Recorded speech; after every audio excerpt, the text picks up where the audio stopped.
Sir একটু উপরে ওই জায়গাটা দেখাবেন। একদম। ওহো।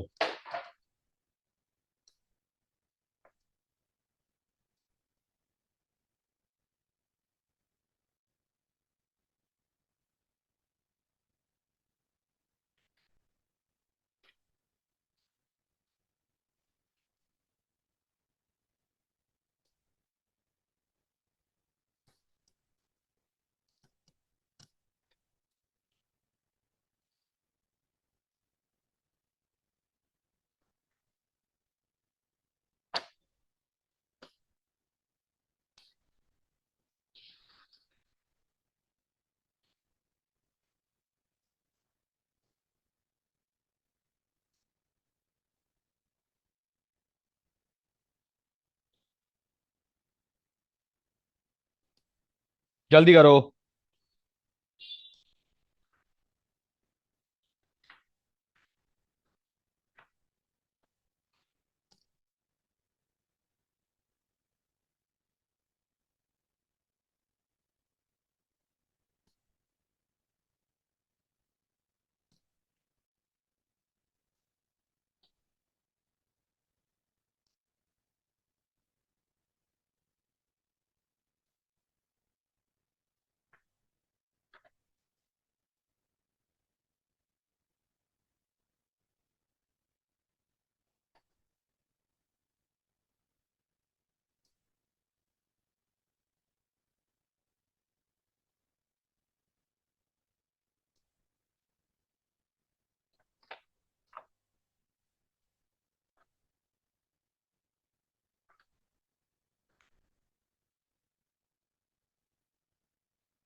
কত আসছে?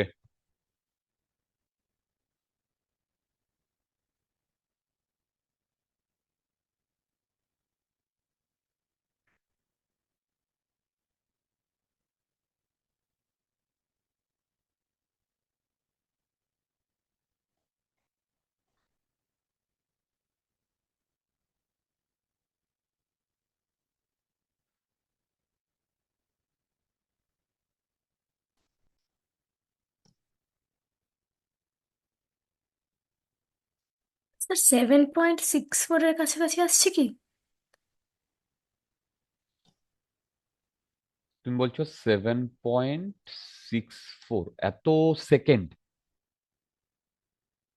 ওহো, এখানে একটা গন্ডগোল করেছি। আরে ভাই, এইটা 8.4 ইন্টু 10⁶ আছে তো। ইন্টু 10⁶, এটাও 3/2 হবে। এটা কি কনসিডারেশনে নিয়েছো? না স্যার। আচ্ছা। না, কিন্তু এইটা করলে কি 7.6 আসছে, মানে এইটা করলে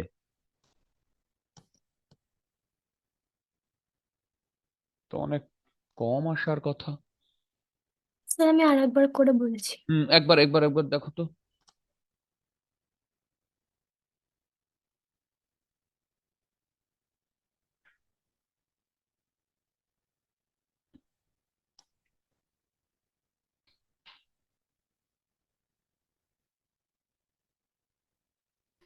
বাবা,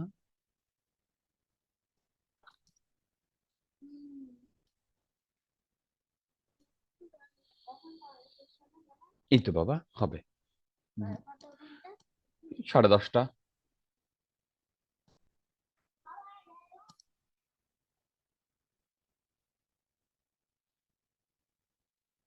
দেখো ফর্মুলাটা তো এটাই ছিল, দেখো,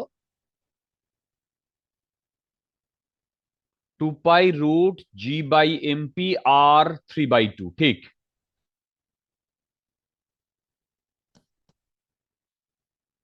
ওহো, এটা -11, জি এর ভ্যালু তো। এবার করো।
কত আসছে?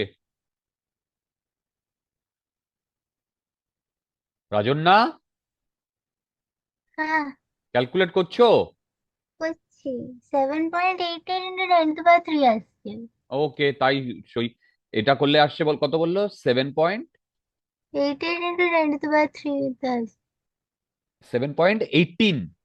88 88 × 10⁻³ 3। ওকে, এত সেকেন্ড বেরোচ্ছে, তাই না?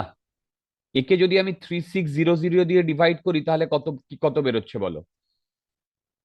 যা বেরোবে তাই আনসার।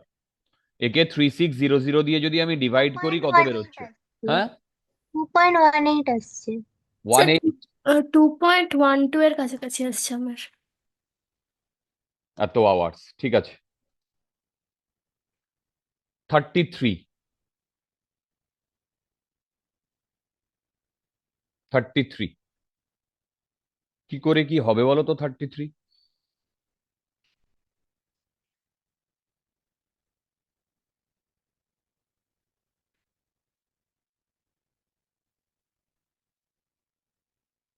দেখো 33 কিন্তু আগেরটার মতো।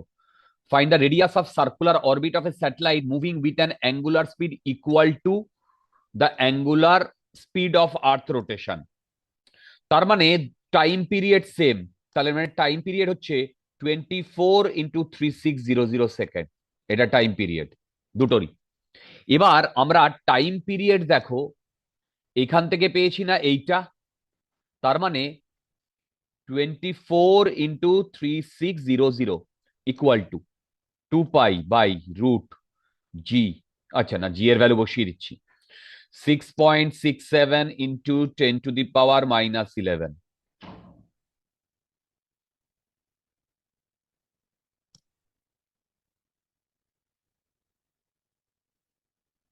ও সরি, মাস অফ আর্থ 6 × 10⁻24। ওই ওপরে আসবে r⁻³ দেখো, এখান থেকে তোমরা আর এর ভ্যালু বলো কত আসছে, অ্যাপ্রক্সিমেট ভ্যালু বলো, একটু ফাস্ট।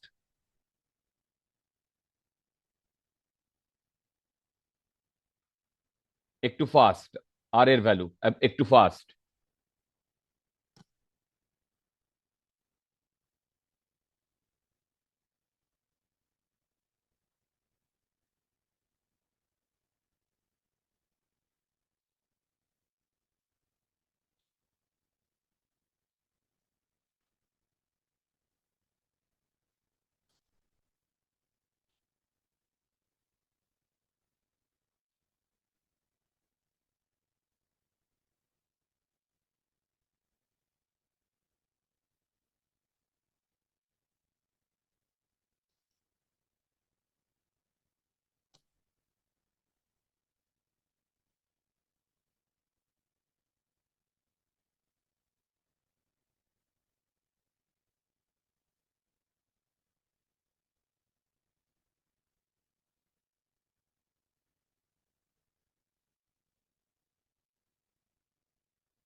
কেউ একটু ক্যালকুলেট করো।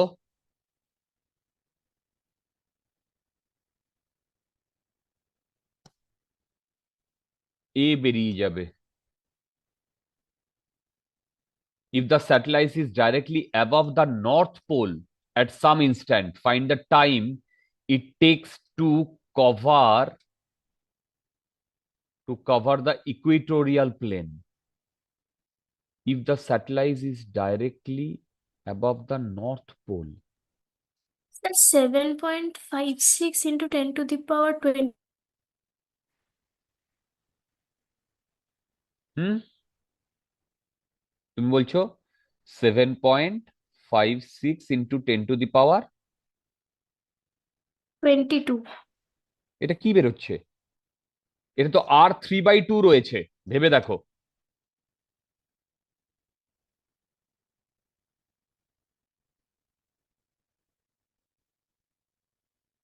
নাকি বুঝতে পারছো আমি কি বললাম? এটা 3/2 রয়েছে।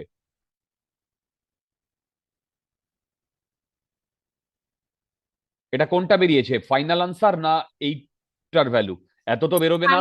ফাইনালটা বেরিয়েছে স্যার। না, এত বেরোবে না ডিয়ার, এত বেরোবে না। 22 মানে বুঝতে পারছো কত কিলোমিটার? স্যাটেলাইট তো তাহলে আর্থের ইয়ের গ্র্যাভিটেশনাল ফোর্সের। ফিল্ডের বাইরে চলে যাবে, হ্যাঁ স্যার। ঠিক ঠিক বুঝতে পারছো, এইটা আমাদের মাথায় রাখতে হবে। তার মানে নিশ্চয়ই কোথাও গন্ডগোল আছে। আরেকবার ক্যালকুলেট করো, দেখো R3/2 ইকুয়াল টু এখানে যে ডেটাগুলো দেওয়া আছে, দেখো R3/2 ইকুয়াল টু এখানে যে ডেটাগুলো দেওয়া আছে।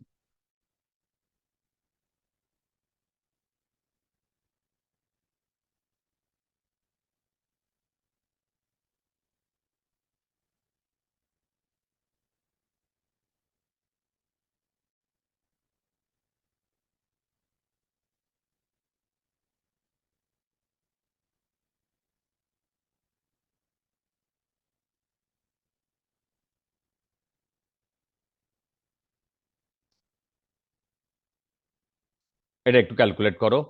If the satellite is directly above the north pole at some instant,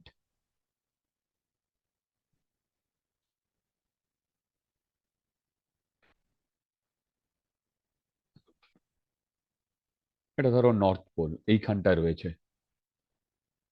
find the time it sir take. 4 2 3 1 1 8 2 5 এরকম ভেরি গুড, আসছে। Very good. 4 2। 3 1 1 হ্যাঁ, 8 2 5। এত মিটার কিন্তু। হ্যাঁ তার মানে 1 2 3 এইরকম জায়গায় আসলে কিলোমিটার, তাই না? 4 2 3 হ্যাঁ 1। একদম একদম ঠিক আছে। আচ্ছা, বি, এ পার্ট ডান। বলো তো বি পার্ট কি বলেছে? If the satellite is directly above the north pole at some instant, find the time it takes to cover the equatorial plane. এটা মানে বুঝতে পারছি না।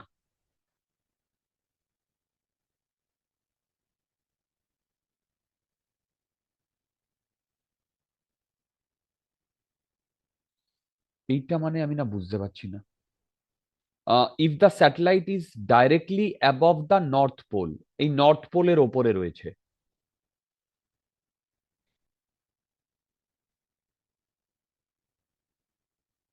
Find the time it takes to cover the equatorial plane. পুরো equatorial প্লেনটাকে cover করতে, না cross sir বলতে? আমার মনে হয় একটা রিভলিউশনের কথা বলেছে। হ্যাঁ, আমি না বুঝতে পারছি না একটা রিভলিউশন বলতে ভাই। মানে ও কি এইভাবে রোটেট করছে? হ্যাঁ বুঝতে পারছো, আর্থ ঘুরছে এইভাবে আর ও এইভাবে রোটেট করছে, এরকম কি ব্যাপার? স্যার আমার তাই মনে হচ্ছে।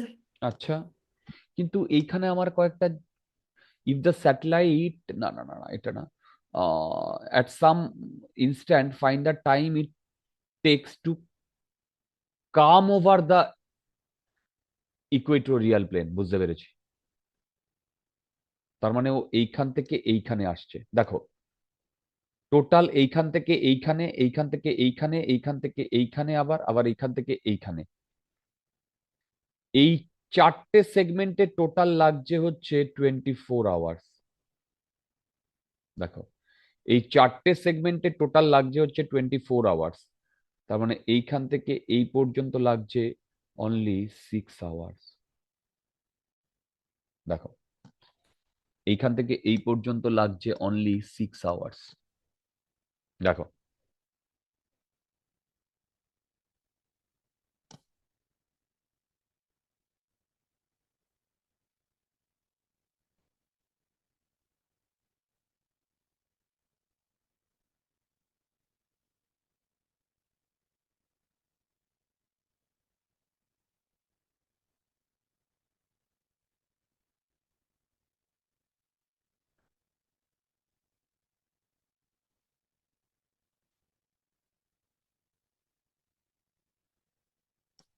কি বলেছে দেখো, what is the true weight of an object in a geostationary satellite that weighted exactly 10 Newton at North Pole?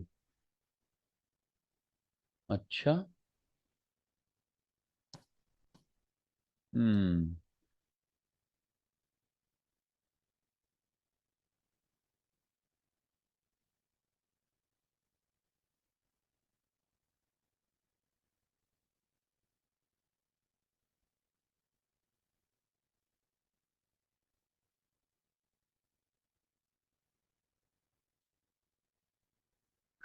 দেখো,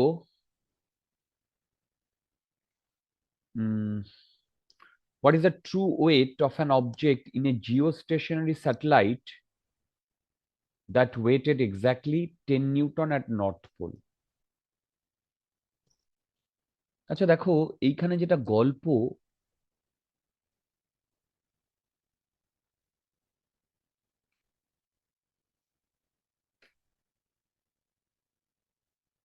what is the true weight of an object in a geostationary satellite that weighted exactly 10 Newton at North Pole?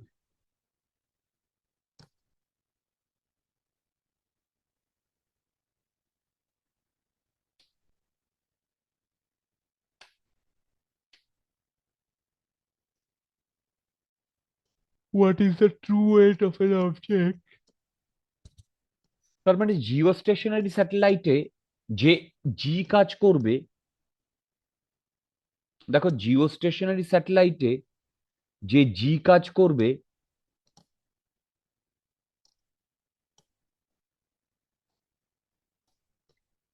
আচ্ছা দেখো, আমি তোমাদের যখন ক্লাসে করিয়েছি তখন Jio stationery স্যাটেলাইটটা বলেছি যে হাইটে থাকে সে হাইটের ভ্যালু হয় 3.6 ইন্টু 10⁴ কিলোমিটারের কাছাকাছি। দেখিয়ে দিচ্ছি,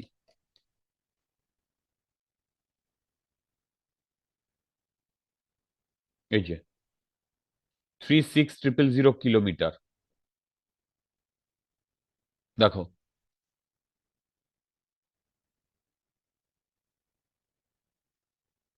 দেখো 3.6000 কিলোমিটার। হুম,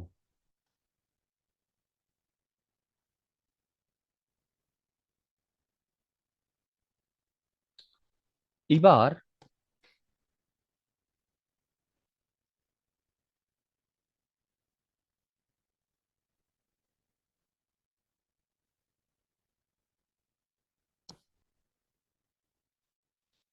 আচ্ছা, এবার দেখো আমরা জি এফেক্টিভের কথা জানি তো। জি এফেক্টিভ হয় জি, এই জি, দেখো আমরা বেসিক্যালি এইটা আমি লাগাতে চাইছি যে এইচ হাইটে কোনো অ্যাপ্রক্সিমেশন নেব না, কারণ এটা অনেক বড় ভ্যালু। এই যে জি এফেক্টিভ, জি আর ই, এই যে এইটা,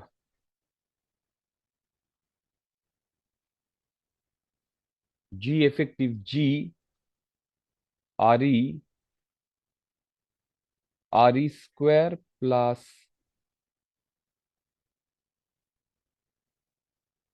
এইচ স্কোয়ার।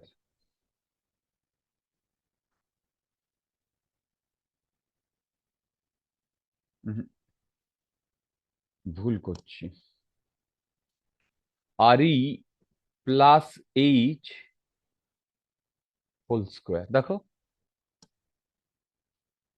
এবার এর সাথে যদি আমি এম গুণ করি, এর সাথে যদি আমি এম গুণ করি, সত্যি কথা বলতে এই এম জি হচ্ছে 10 নিউটন। 10 নিউটন, তার মানে এম জি এফেক্টিভ এইটা হচ্ছে true weight equal to 6400 divided by 6400 plus 3.6 into 10⁴ whole square. কেউ আমাকে বলো তো এইটা ক্যালকুলেট করলে কি আসছে? এইটাই আমার ওয়েট অ্যাট দ্য স্যাটেলাইট। দেখো এইটাই আমার ওয়েট অ্যাট দ্য স্যাটেলাইট। দেখো এইটাই আমার weight at the satellite.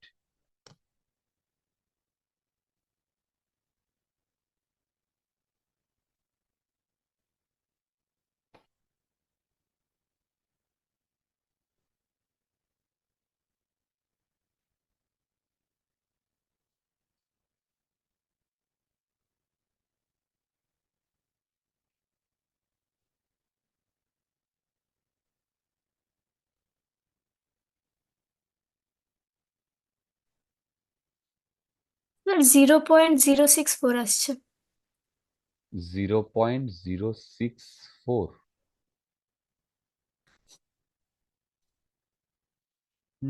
But but ওহো, একটা জিনিস ভুল করেছি, ফর্মুলা ভুল করেছি, পাক্কা ফর্মুলা ভুল করেছি। এই জি আরই স্কোয়ার, তো তো এইটা তো স্কোয়ার হবে, 1 বাই পুরো এটা হতো যেটা লিখেছে। এইটা তো স্কোয়ার হবে। এবার বলো।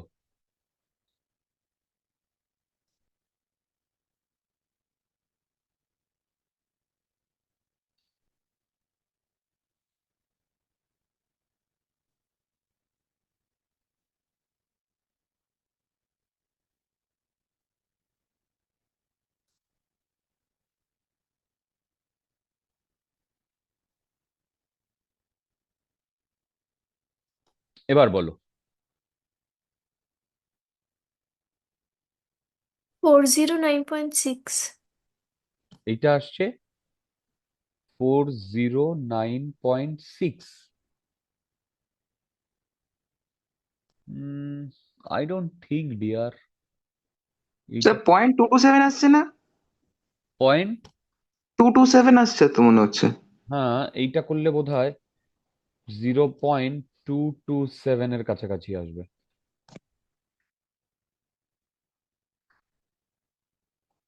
দেখো এইটা করলে বোধহয়